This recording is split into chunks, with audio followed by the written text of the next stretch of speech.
இந்த physio troops நிகழ்வின் எல்லோரையும் வரவேற்று அமர்ந்திருக்கக்கூடிய அன்புக்குரிய கரஸ்பாண்டன்ட் அட்வொகேட் கிங்ஸ்லி கோல்ட்வின் அவர்களே, இங்கு உரையாற்றி அமர்ந்திருக்கக்கூடிய என்னுடைய அன்புக்குரிய சகோதரர் சிஎஸ்ஐ ஆதித்தனத்தினுடைய செயலாளர் அன்புக்குரிய பைஜு நிசித்பால் அவர்களே, இங்கு உரையாற்றி அமர்ந்திருக்கக்கூடிய அன்புக்குரிய டாக்டர் சத்யா அவர்களே, என்னுடைய அன்புக்குரிய சகோதரர் அண்ணன் வழக்கறிஞர் ஜஸ்டின் ஜெயஸ்பிரதாஸ் அவர்களே, இந்த கல்லூரியினுடைய முதல்வர் அன்புக்குரிய தம்பி டாக்டர் பேசில் ஜபாஸ்லின் துரை அவர்களே, மேடையில் இருக்கக்கூடிய அன்புக்குரிய நண்பர்களே, ஏன்னா பெயர் சொன்னால் நிறைய பேருடைய பெயரை சொல்ல வேண்டும். பிள்ளைகளெல்லாம் வேலடிக்டரி ஃபங்க்ஷன் முடித்து போக வேண்டிய கரிபறையில் இருக்கீங்க. எனவே அனைவருக்கும் இங்கு வருகை இருக்கக்கூடிய மாணவ செல்வங்கள், பல்வேறு அவார்ட்ஸ் பரிசுகள்லாம் பெற்றிருக்கக்கூடிய ஒவ்வொரு நம்முடைய கல்லூரியுடைய நிர்வாகிகள், ஆசிரியர் பெருமக்கள் அத்தனை பேருக்கும் என்னுடைய வணக்கத்தை நான் தெரிவித்துக் கொள்ளுகின்றேன். இது வேலடிக்டரி ஃபங்க்ஷன். நான் ரொம்ப பேசி உங்களுடைய டைமை நான் எடுக்க போகிறதில்ல. ஆனால் உண்மையிலேயே தொடர்ந்து இந்த நிகழ்ச்சிக்கு நான் வருகை தந்து கொண்டிருக்கிறேன். அதற்கு காரணம் தம்பி பிரின்சிபல் நம்முடைய ஜபாஸ்லின் தான். எங்கே பார்த்தாலும் அண்ணன் காலேஜில் ஃபங்க்ஷன் இருக்குது, நீங்கள் வரணும் அப்படியே கூப்பிட்டுட்டு இருப்பார். அவர் இந்த கேம்பஸை அவ்வளவு நேசித்து இந்த கல்லூரியுடைய வளர்ச்சியில் அவ்வளவு பங்களித்திருக்கிறார் என்பது எனக்கு ஒரு மட்டற்ற மகிழ்ச்சி. ஒரு காலகட்டத்தில் எங்களுடைய மாவட்டத்தில் கார்மல் மேல்நிலைப்பள்ளி மிகச்சிறந்த பள்ளிக்கூடம். அந்த பள்ளிக்கூடத்தினுடைய வளர்ச்சி என்பது அவ்வளவு அழகாக இருக்கும். மாணவர்கள் எல்லாம் படிக்கிறது. நான் ஒரு முறை அதனுடைய கரஸ்பாண்டன்ட் ஃபாதரை பார்க்க போயிருந்தேன். அப்போது நான் டிஸ்ட்ரிக்ட் பஞ்சாயத்து சேர்மனாக இருந்தேன். அவரோடு பேசி கொண்டிருந்த நேரத்தில் கேட்டேன், ஃபாதர், இந்த பள்ளிக்கூடத்தினுடைய வளர்ச்சிக்கும் இவ்வளவு சாதனைகளுக்கும் என்ன காரணம் என்று கேட்டேன். அவர் சொன்னார், எனக்கு தெரிந்ததெல்லாம் இந்த கேம்பஸ் தான். எனக்கு தெரிந்ததெல்லாம் இங்கே இருக்கக்கூடிய கட்டிடங்கள், என்னுடைய உறவுகள் என்று சொன்னால் இங்கே இருக்கக்கூடிய மாணவர் செல்வங்கள், அவ்வளோதான் சொன்னார். எவ்வளவு அற்புதமான பதில் பாருங்கள். இந்த வளாகத்தை நான் நேசிக்கிறேன், இந்த மாணவர்கள் தான் என்னுடைய பிள்ளைகள்,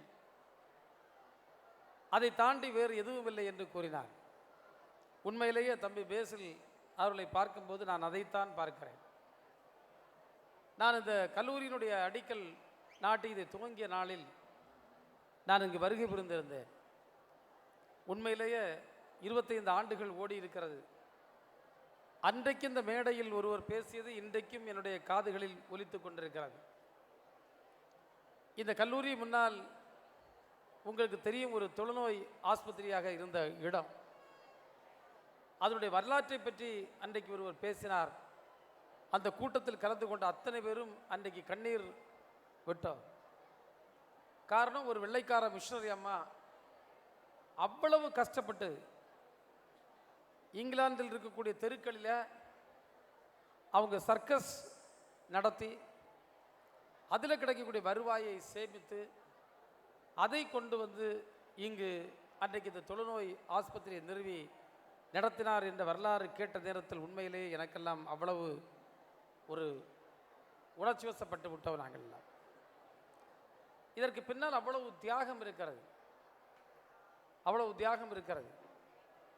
இன்றைக்கு நம்முடைய மாவட்டம் இவ்வளவு வளர்ந்து சிறந்து உயர்ந்து இருக்கிறது என்று சொன்னால், இப்படிப்பட்ட கட்டமைப்புகளை அவர்கள் உருவாக்கி இந்த மாவட்டத்து மக்களுக்கு தந்ததின் விளைவுதான் இந்த வளர்ச்சியை நாம் கண்டிருக்கின்றோம். அன்புக்குரிய மாணவ செல்வங்களே, கல்வி ஒரு மிகப்பெரிய ஆயுதம். கல்வி என்கின்ற ஆயுதத்தின் மூலமாக நீங்கள் உலகத்தையே வென்று விடலாம் என்று ஆபிரகாம் லிங்கன் கூறியிருக்கிறார். எனவே கல்வி என்றால் என்ன கல்வி என்கின்ற கேள்வி நிறைய பேருக்கு இருக்கிறது. சிலர் நினைக்கிறார்கள் ஒரு குறிப்பிட்ட கல்வியை கற்றால் மட்டும்தான் நான் வாழ்க்கையில் சாதித்தவர்களாக ஆக முடியும் என்று. யாரும் அப்படி எண்ணி விடாதீர்கள். எதை கற்க வேண்டும் என்று உங்களுடைய மனம் சொல்லுகிறதோ அதை நீங்கள் முறையாக கற்றால் அதுவே போதும். கூடவே உங்களுடைய ஆர்வம் எதில் இருக்கிறது என்பதை பார்த்து கொள்ளுங்கள். நான் நம்புகின்றேன் இங்கு வந்திருக்கக்கூடிய மாணவர்கள், இளைஞர்கள், நீங்கள் இதில் ஒரு ஆர்வத்தோடு தான் இதை கற்றுக்கொண்டு இருக்கின்றீர்கள் என்று நான் நம்புகின்றேன்.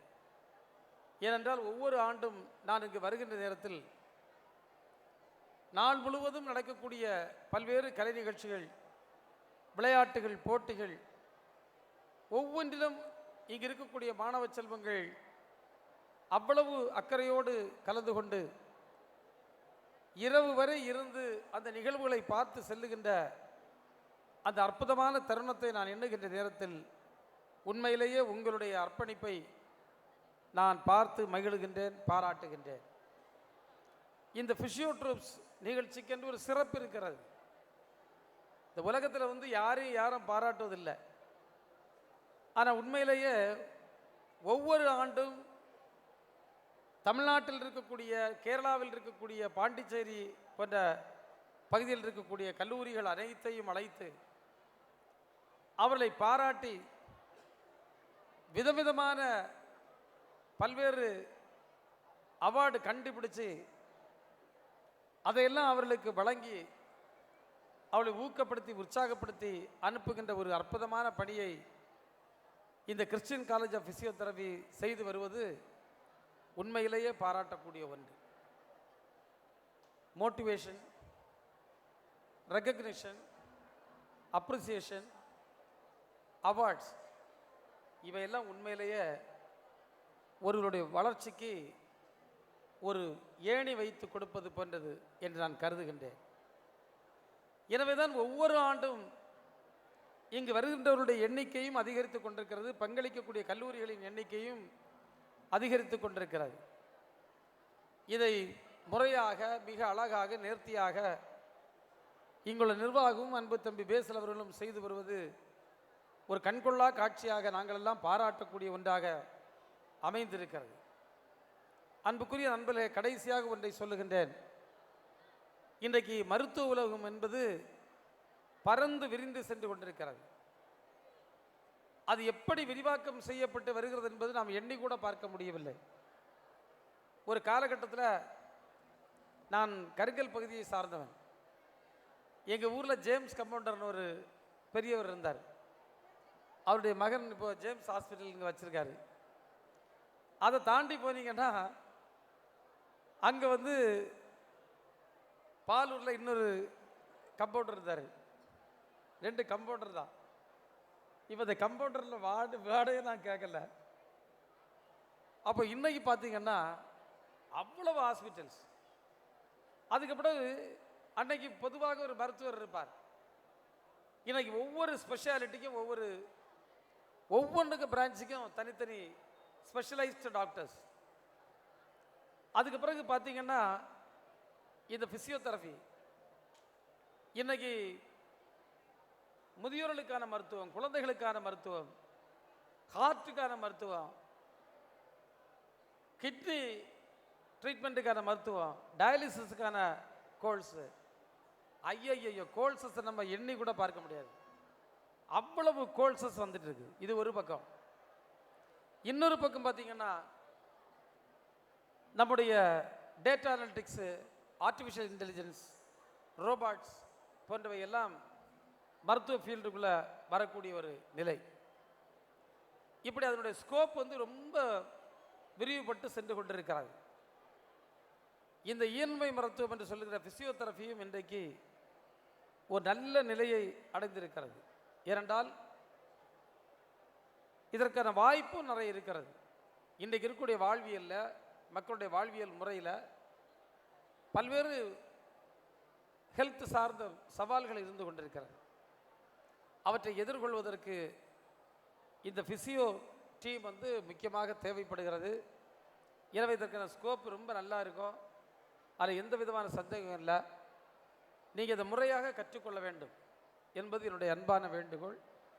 எதை கற்றாலும் அதை நன்றாக கற்றுக்கொள்ளுங்கள். அது உங்களுடைய வாழ்க்கையை வழிநடத்தும் என்பதற்கு எந்த சந்தேகமும் இல்லை. எல்லோரும் இந்த உலகத்தில் சாதித்தவர்கள், வளர்ந்தவர்கள் எல்லாம் உங்களை போன்ற ஒரு நிலையிலிருந்து வந்தவர்கள்தான், வளர்ந்தவர்கள்தான். அதை மாணவ செல்வங்கள் புரிந்து கொள்ள வேண்டும். மாணவர் பருவத்தை நீங்கள் தயவு செய்து நன்றாக பயன்படுத்தி கொள்ளுங்கள். நானெல்லாம் சில நேரங்களில் எங்களுடைய மாணவர் பருவத்தை நாங்கள் சரியாக பயன்படுத்தவில்லையோ என்ற கேள்வி எழுந்திருக்கிறது. ஆனாலும் நான் கூட்டி கணக்கு பார்க்கின்ற நேரத்தில் அப்படி அல்ல. நாங்கள் கல்வியில் எங்களுடைய கவனத்தை செலுத்தவில்லை. ஆனால் அன்றைக்கே பொது வாழ்க்கையில் எங்களுடைய கவனத்தை செலுத்தினோம். மாணவர் இயக்கங்களில் தீவிரமாக இருந்தோம். மாணவர் போராட்டங்களை முன்னெடுத்தோம். அவற்றுக்கு தலைமை தாங்கினோம். இன்றைக்கு சமூகத்திற்கு தலைமை தாங்கக்கூடிய ஒரு வாய்ப்பை பெற்றிருக்கின்றோம். எனவேதான் மாணவர் பருவத்தில் எதை நாம் கற்றுக்கொள்ளுகின்றோமோ, எதை ஏற்றுக்கொள்ளுகின்றோமோ, எதை செய்ய விரும்புகின்றோமோ, எதை சாதிக்க விரும்புகின்றோமோ, அதுவாக நாம் எதிர்காலத்தில் மாறுவதை நம்மால் பார்க்க முடிகிறது.